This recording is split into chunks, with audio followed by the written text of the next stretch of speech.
What's up, everybody? Welcome back to the channel. Today we've got the ultimate Zap Lalo guide for you guys here. We're going to be taking one of my bases, breaking it down, figuring out exactly how to beat it with Zap Lalo, teaching you guys how to deploy the troops, how to deploy the loons, how to get the right pathing, everything. We're going to take it step by step, teach you guys how to use the Zap Lalo, so hopefully you can start practicing it in your FCs, in your clan wars, and get better at it. It's one of the best attacks in the game, but also one of the hardest attacks in the game. So let's go ahead and jump straight into the action.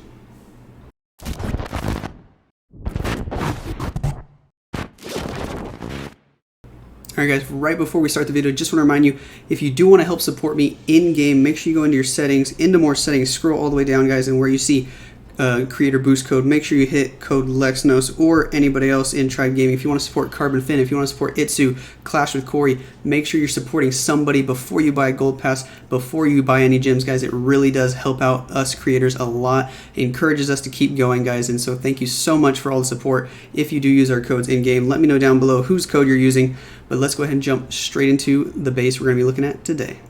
Here we are with the base, guys. This is the base we're going to be taking down today, breaking it down, figuring out exactly how to beat it. This is one of my bases. Now, just to make this even harder, just to prove to you guys how overpowered this attack is, I changed all the skelly traps to air. I even made one of the Inferno Towers, the Inferno Tower on the back end, where we don't have any spells left, multi. So just to make it even harder to Lalo, all these skeleton traps are on air, an Inferno Tower on multi, just to show you guys it still works even when people try to defend air. Let's go ahead and talk about this a little bit. First, before we start breaking down the base specifically, I want to talk about the lightning spells here.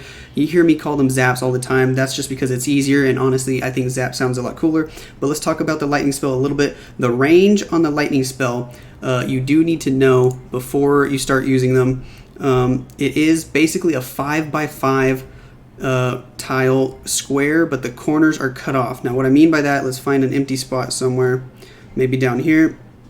Let me draw on the screen a little bit. So basically if we draw a 5x5 square, so you can see the tiles on the grass, 1, 2, 3, and we're going to leave out the corners. 1, 2, 3, leave out the corners. 1, 2, 3, leave out the corners. It's just like that. So that's the range of the lightning spell when you drop it in this middle tile right here. Now when you place your finger on the screen, you're going to be clicking on one of the tiles. Even if you click here by accident, it's going to register as clicking on this tile. So when you click on this tile, the lightning spell will damage everything that's inside this box that I drew. So it's basically a 5x5 square, but you have to exclude the corners. So the corners do not get damaged. So everything inside the square gets damaged. Okay, so that's how the lightning spell works. If you drop it, let's draw a blue one now. If you accidentally click your finger on this tile and you drop one of the lightning spells right here, now all of a sudden it's going to damage everything in this range right here. Just like that. So now I hope you guys see how the lightning spell works, the range on it, which buildings it's going to damage. The only exception to this rule is the enemy heroes. For example, if you're trying to zap an enemy queen or an enemy royal champ, they have to be in the tile next to the zap, which means, let's get rid of this blue one, which means if you zap right here in the middle where this pink is, the enemy heroes would, the enemy heroes would have to be inside this range right here. Let me redraw that in yellow, for example. They would have to be inside this range because it's one tile within that zap. So if you're trying to zap an enemy queen or an enemy RC, you have to get within one tile of them or else it's not going to hit. And it's also pretty iffy on the corners. So I actually recommend trying to get it like this, basically. You don't want them to be a diagonal. If you're going to try to hit a hero, you should honestly drop it on the same tile as a hero, but you can get away with dropping it one tile next to them as long as it's like horizontal and not diagonal, or horizontal or vertical but not diagonal. So a little bit weird, but it's actually not that hard once you get the hang of it. What I really recommend for understanding the lightning spell placement is to just do a bunch of FCs against your clan mates and just practice the lightning spells over and over and over again. Test the different ranges until you really figure it out and you get a good feel for it. But those are the ranges. Now let's go ahead and take a look at this base and see how exactly we're breaking it down and what we're doing here in order to triple it. So the main thing, 95% of the time when you're doing Zap Lalo, you're going to want to zap the CC. Now on this one, there's not even that much value by the CC. Maybe the sweeper, but that's pretty much it. You can't get a scatter shot, you can't get an eagle, you can't get a queen. So this base is already kind of anti-zap Lalo, if you will, except for the sweeper, but we're still going to find a way to take it down here with the zap Lalo, because that's just how overpowered it is right now. So of course you can already see what we're going to zap. You're going to be able to get the clan castle, but we're also going to try to snag these sweepers here, and we're going to actually be able to get both of them because of the range, how it works. So if you drop the zap on the top side of this air sweeper, like I said before, the range here is, the sweeper is a 2x2, so we will be able to hit the bottom corner here of this sweeper, and we will be able to hit the corner of the clan castle as long as we drop the lightning spells in the perfect spot here. So that's exactly what we're going to do. We're going to be able to take out this sweeper, we're going to be able to take out this sweeper, we're going to be able to take out this X-bow and this clan castle, and with the earthquake we can drop it in such a way where we damage the clan castle, and we also damage the eagle and the scatter shot on the right side, just so the eagle and the scatter shot on the right side have a little bit less HP, 25% less HP as we start the flight, which is really nice. It's convenient. It means we get less loons to drop on them in order to take them out. So you want to take advantage of small details like that when you can, when you're doing the zap Lalo. So let's already zoom out and kind of envision the next part of the attack. So that's the first part, is figuring out what you want to zap.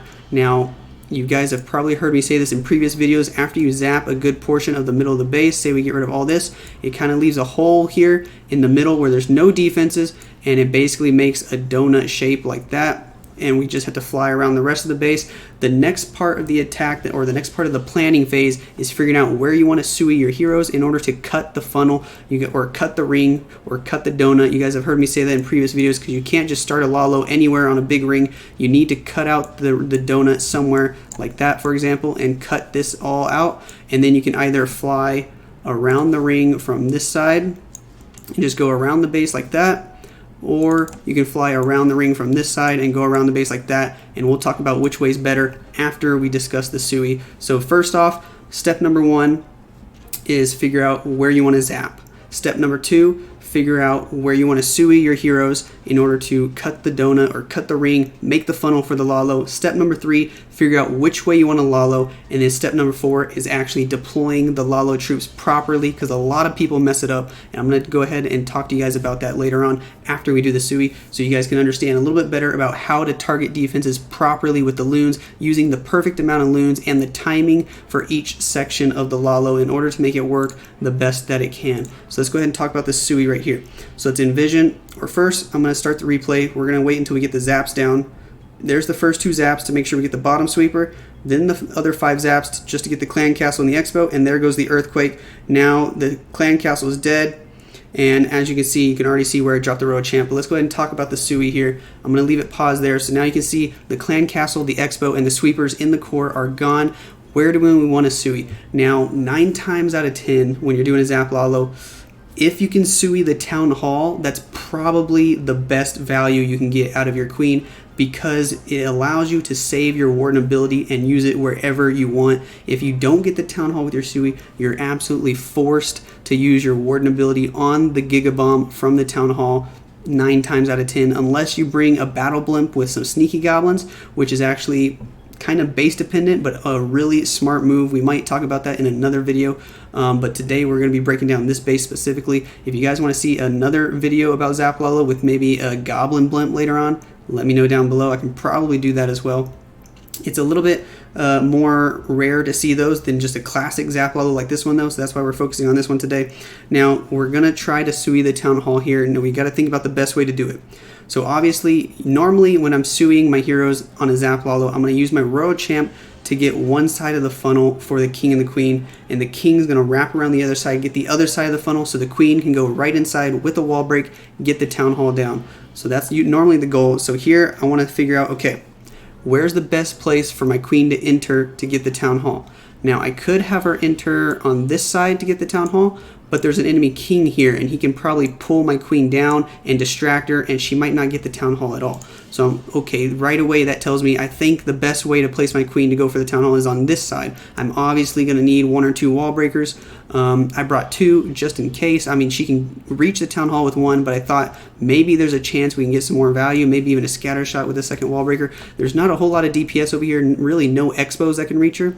So as long as she gets the warden down pretty early, she might be able to get through the town hall and still have some HP to get more value after that. So since I want to send my queen on this side, now I have to figure out how to funnel the left and funnel the right. So I have to think, okay, which side do I want to use my Royal Champ on? Which side do I want to use my King on? Well, if I use my Royal Champ on the left, she goes for the cannon, and maybe she goes down here. She might get that scatter shot, which would be really good value. And my king can get all this stuff on the outside, and he might even get this enemy king, which doesn't really matter for Lalo. But the big thing is, if queen goes in here, she gets the town hall, and if she dies to, say, this Expo, say the king's still alive and goes and attacks her, say the scatter's still alive and attacks her, this air defense is going to stay up. So we have to consider that. This air defense will stay up. But if I switch those, if I use the Royal Champ on the right side, so she can get this defense, this defense, this defense, this defense, and the king to walk on the left side and get all these defenses, then my queen can go in behind the king with the wall break, get this air defense, get the town hall, possibly with the second wall break. Maybe I get this scatter shot. If I don't, I don't. But at least both air defenses are dead if I do it this way. And so that's why I'm going to drop the Royal Champ on the right side. I say, okay, I think if I do it this way, I get both air defenses, and that's the best value possible. So that's exactly what I'm going to do. I'm going to drop the Royal Champ. She's going to walk this way. And now we start thinking about details. What's the cheapest way to funnel? What's the timing here? I'm going to drop the Royal Champ. All I need is one wizard to funnel, to cut the funnel here. I can drop my king to walk this way. But hold on. I think if I pop the Royal Champ ability right when she's about over here, and I drop the king right at the perfect time to tank the Grand Warden, the Royal Champ might even get the air defense down with her ability and go up and keep helping the king this way. And they can just keep walking this way together and maybe even go damage the air defense over here, help the queen out, and it'll just be even better value. You don't have to do that, but if you do, it's just bonus points. You're going to be getting even better value, and that's exactly what we're going to do. Send in the queen behind. So let's go ahead and take a look at the Suey portion here, see how it goes. So the Royal Champ's in, Wizard's in. I'm going to wait for her to get that cannon down. Right when she's getting close to the Warden range, I'm going to drop the king. You can see the Warden range there. There he goes. Pop the Royal Champ ability. She walks up. So she's not going to get distracted by that enemy king, and there they go. Now the funnel's made on the right side. The wizard's still getting the trash. King and Royal Champ are working together. The king is tanking for the Royal Champ perfectly, and look how much value she's going to get, guys. I didn't even expect her to get the scatter shot at first, but look at this. Holy crap, she's going to start damaging the scatter shot as well. There goes the double break. Wall break with the queen. That way my queen ideally would be able to get the scatter shot if the Royal Champ didn't even get that far, because I wasn't even expecting her to get that far, but she's going to get super far here. So even if your Royal Champ doesn't get that far, you pop the queen ability here and she'll be able to get the scatter shot. So I'm going to pop the queen ability here for the town hall. Now notice I popped the queen ability early. You don't have to. Queen could have taken out the town hall before her ability goes off. She would have been able to 1v1 it, but then she'll be at like 5%, 10% HP when the town hall's dead, and she'll walk into the Giga Bomb. She'll take even more damage, and then when she gets over here, she's at like 1 HP. So it's actually better value in this case, guys, if you pop her ability early, because now look, the town hall goes down, and she's at like 75% HP going into the backside over here. So it's not always best to wait to the last second to pop the queen ability, because now she's actually going to get a few extra shots off on the king that she wouldn't have gotten otherwise. So it's sometimes better value to pop the queen ability early. In this case, it definitely was. So I always recommend don't wait till the very last second to pop the queen ability unless you're absolutely sure that it's going to be the better value to do so. Now it's really nice that the archers from the queen ability pop this Tesla here, because now we can start we can anchor the stone slammer on that. But before we do that, I want to talk about why I'm going to start the Lalo there. So now you've done the Suey, you've done the Zaps, you've done your hero Suey, all 3 heroes. Step 1 and step 2 completed. Step 3, we got to figure out how we want to do this Lalo. Now most people would think, okay, over here on the left side, there's a multi-target Inferno, there's a Royal Champ, there's 2 Wizard Towers, and the air defenses, which is easy to tank with your Lava Hounds. You obviously have to start the Lalo from the left side, right? No, not always. You don't have to start right into the air defenses. In fact, I think scatter shots are actually more important to consider than the air defenses with which side to start your Lalo on. That's why I'm actually going to start from the top, because I can send my Stone Slammer right here into this Tesla, and it's going to go straight into, let me pick a different color. It's going to go straight into the scatter shot after it gets the Tesla down, and that's exactly what we want. And it's also going to be able to go to the enemy queen because we have a dragon in our CC, and we're going to be able to take down the eagle as well. So if the stone slammer makes it onto the scatter shot, pops right here, the dragon will take on the queen, the balloons will go to the eagle, and boom, we've already taken care of the queen and the eagle pretty early. And the rest of the loons are going to be coming in from this right side. I'll talk about the exact deployment here in a second, but that's why I'm actually going to decide to Lalo from the right, and I think it works better than Laloing from the left. In fact, it does, guys. I tried this attack twice. I got the Suey down perfect both times. I Laloed from the left, and it kind of fizzled out at the end. I still got it, but I had like 2 loons alive. The warden had to clutch it, and this time when I Lalo from the right, it worked out way better. I had a ton of loons up in the end. So it's not always best to Lalo straight into the air defenses. It honestly depends more on what's the best pathing to the scatter shots and what's the best pathing to the eagle, and sometimes what makes it easiest to kill the enemy heroes, because those are the 3 things that damage your loons the most, guys: the scatter shots, the eagle, and the enemy heroes. We do also have a row champ on the back end that we have to consider, so that's what we have to be careful about. But here we go. That's why I'm going to Lalo from the right side. Now let's get into the actual Lalo itself and talk about the loon deployment. So right away, as I'm thinking in my head, I don't know where all the Teslas are, but I kind of have a somewhat decent plan of how I'm going to drop the loons before knowing where the Teslas are. So now I'm going to start with like 1 or 2 Coco loons for this Tesla, so I know that the Stone Slammer won't hit any black mines too early. I'm going to send the Stone Slammer in for the Tesla, so that way he can work his way to the core. And then we're going to start with 1 hound here. Let me draw the hound in a different color.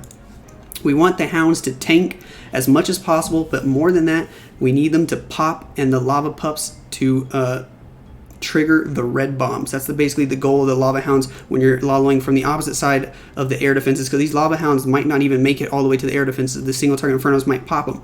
So we're going to send 1 lava hound from this direction right here, and we're assuming it's going to pop somewhere in this location here, right? And so the lava pups are going to disperse like this, and they're going to pull all the red mines in this location. So we know that location's clear of red mines. So now we want to drop another lava hound here. And I noticed I brought 3 lava hounds. It's kind of personal preference if you want to bring 3 or 2. I think against ring bases, 2 is normally better. Against good anti 3-star bases like this one, 3 lava hounds to tank for your loons is oftentimes better. So we're going to drop another lava hound from this side, and it's going to fly this way, and it's going to pop, who knows, maybe somewhere over here, and it's going to blow up like that, and it's going to get rid of all the red mines. And also we're going to get rid of all the red mines while we're traveling here. So all the red mines here are already picked up. So you can see here basically everything in yellow. The loons don't have to worry about any red mines in those locations. So that's why we're going to drop the lava hounds like that. So now the loons are all safe from red mines, unless there's red mines like way out here on the outside of the base, which some people might do that. You never know. If they do, oh well, maybe they just absolutely knew exactly how you're going to do the Lalo. But if you don't do the Lalo this way, they completely wasted their traps. So that's how we're going to drop the first 2 hounds, and we have 27 loons. I already dropped 1 up here, so we actually had 28. So we're going to use 2 loons early as Coco loons, so let's just say 2. Now this is just what I'm saying in my head on the fly before I do my Lalo, so not on the fly yet. But before, this is kind of my rough idea. Then I'm saying, okay, I'm going to drop roughly 4 loons for each defense over here, so like 4, 4, and maybe 4 this way, right? So that's already what, 12, 14 loons. So let's keep a count over here, because you can't use too many too early, and you can't use too little too early. So that's 14 total so far. We might drop an extra one just in case to be safe. So let's call this middle group 5, since that needs to be like the power group or the big group going into the core. So let's say we've dropped 15 loons already. That's a bad. Let me erase that actually and make it a proper 5 real quick. There we go. Let's say we've used 15 loons total. Now you have to keep the main group of loons pushing through the core like this. The worst thing that could happen to you is when you're doing this Lalo is if all your loons start clumping up right here by the Inferno Tower, and then they start pathing to the outside of the base for these outside defenses like that, and then they're just wrapping around the outside of the base, and then the Inferno Tower over here in the middle, and the queen are just going to start popping off on your loons, absolutely melting them. This air defense is going to be melting them while all your loons are just traveling around the outside of the base. That's the worst thing that can happen to you. So how do you prevent that? Well, you have to keep your main group of loons, these first 15 loons, pathing through the core here with the warden. We're also going to use the warden behind here. I'll say GW. He goes with the big group that goes through the core. So how do we keep this main group of loons focused in the core here, pathing straight toward this second Inferno Tower? Well, that's where the side group of loons, the second group of loons, come from. So you have to drop a secondary group here on the Archer Tower, here on the cannon, and here on the other Archer Tower. Now these groups, you have to time them right when the first group is about here, pathing toward the first Inferno Tower. That's when you want to start dropping the second group. And it's going to be smaller groups, so not quite 4 or 5 for each group, but maybe just 3 loons for each Archer Tower or each cannon. Just enough loons to one-shot the defense and keep moving forward. Any more than that is kind of a waste. And you would rather have them in your main group at the beginning. So there's another 9 loons right there. So let's add that to the total. We're about at, what's that, 24 loons. We only brought 28, so we only got like 4 more. So the last 4 are kind of you saving them for the end, just for some better pathing, or in case there's a troll Tesla that pops up. So if a troll Tesla pops up at 9, you have an extra, you can drop an extra 2 loons there. If not, you're dropping the rest of the loons on this cannon over here at 6, just to get that out of the way, to force this last group of loons here this way and back up, instead of going outside to the base. And now you can see the pathing here. This main core group of loons is going to keep pathing this way all the way until they get to that last Inferno Tower. You want them to stay inside this channel here, just like that. If your main group of loons can stay inside that channel, you're going to get the most amount of value out of your Grand Warden ability and out of your spells. So let's go ahead and see how I do it here. We're finally going to watch the actual attack, see how I do the Lalo, and we're not going to fast forward through much of it because I want you guys to really see the loon pathing and the loon deployment, because that's what a lot of people struggle in. And remember how I said earlier, I changed all the skelly traps to air. I even made the back end Inferno multi to make this really hard to Lalo, so it's still going to work even with the skelly spell or the skelly traps. All 3 of them are going to be on air. So there goes the Stone Slammer, there goes the first hound I talked about, there goes the second hound picking up red mines, and all of a sudden we're finding more Teslas, so that might ruin our pathing. And that's what you have to adjust on the fly with. The pathing is not exactly what you thought it's going to be because the Teslas pop up. So here goes the group of loons up top. Just like I said, I think I actually dropped 5 on this first group, so it was like 5. So it was like 5, 5, and I had to adjust because I didn't have enough, so I switched this to 3 instead of 4. And they're pathing through. Warden's going to go in, and then there goes the third hound. I never even talked about the third hound, but I actually used the third hound from this angle as well, just because if I use it from this angle, it's not going to get a whole lot of value. It's just going to get targeted by that single target Inferno right away, and it's going to get absolutely roasted. So I wanted to use it late behind these loons here, so that way it was timed maybe with the Warden ability, or maybe after the loons get up to here, so the Lava Hound's not even going to get damaged until it gets about here, and it's going to make it all the way to this air defense, and it can blow up and pick up any more red mines in this location. And I thought that would be the best value. And so here is what I'm talking about. Right when these loons are getting to the first layer, just like that, they're approaching the first layer, about to start dropping bombs on this Archer Tower. Now I start with this secondary group of loons right there, 3, 3, and then I'm going to drop more on this Archer Tower here in just a second. Let's go ahead and keep on replaying this. Now notice the enemy queen here is just absolutely popping off on my Lava Hounds. She's killing them. She's killing all the pups. More air skellies are popping, but I'm not going to freak out. I still haven't used any of my spells. I brought 3 freezes and 2 haste. That's also personal preference on the Zap Lalo, whether you want 3 freeze and 2 haste or 2 freeze and 3 haste. I think lately I've been liking the 3 freeze more. It works better for me to do a slower Lalo where you continue freezing the enemy heroes or the enemy scatter shots rather than use more haste and try to speed through, because no matter how fast you're going, if that scatter shot's hitting you, your loons are gonna die. So here we go. The Stone Slammer is about to pop right here, and out's gonna come the dragon and the loons from the Stone Slammer. I'm going to freeze the enemy queen and the eagle because the scatter shot's already dead. Finally going to use the first haste on the right side to get loons into that wizard tower nice and early as the secondary group of loons are pathing into the first layer inside the ring. They're going to get this Archer Tower down. They're going to start making their way over to the wizard tower, and the main group's going to be able to keep pushing this way just like we talked about. Now that queen is going to get unfrozen. The dragon's going to come over and deal some damage to her. Luckily, I have brought 2 headhunters also. I didn't even talk about the headhunters, but if you're going to use the headhunters, guys, especially like I'm doing here, you want to send them late after your group of loons is already in the first or second layer, but you also have to send them, you have to drop them about 5 or 6 or 7 seconds before you plan on popping the warden ability. That way you can get the headhunters inside your warden ability, just like I did right here.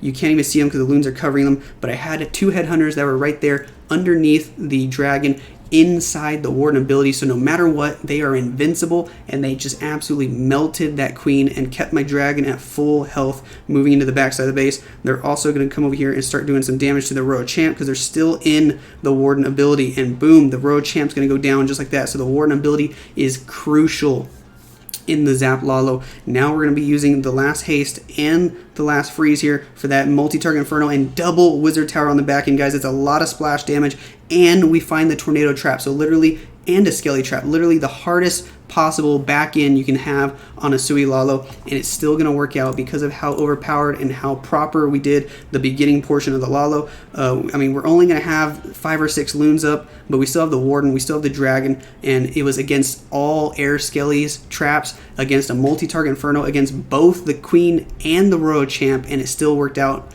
So guys, right there is how you beat this base with the Zap Lalo. It's working really well for me right now, especially when you have time, you know, a whole hour in those hour-long 5v5 wars to plan out the details like this. So that's how we broke down this base right here, guys. Honestly, the Zap Lalo is working really well. I highly encourage you to start practicing it a lot. Let's go ahead and switch back over to this view. Start practicing the Zap Lalo a lot. Get comfortable with it. Do a lot of FCs with your buddies. Practice it over and over and over again. Anybody can do the zaps. Anybody can start getting decent at Sueying for the Town Hall. It's not that hard if the Town Hall is kind of on the edge of the base. But the important part, the difficult part, is getting the Lalo down perfectly. You want to get those scatters out of the way early. You want to practice your timing with the headhunters, with the warden ability. You want to practice your flanking loons on the side to keep that main group pushing through the core. And if you can learn to do that, you're going to be able to start crushing bases left and right in your clan wars. Now, don't get me wrong, nobody's perfect. Even the best players in the game like iTzu are failing Zap Lalos sometimes. It's definitely a hard strategy to master, but if you can get it down to where you're getting it, you're doing it really well, you're going to start tripling bases more often than not. So let me know if you guys like this video. I might do another one where we break down another base with Zap Lalo later on. If you want to see that, let me know down below in the comment section. Make sure you hit like, make sure you hit subscribe, and I'll catch you guys in the next video.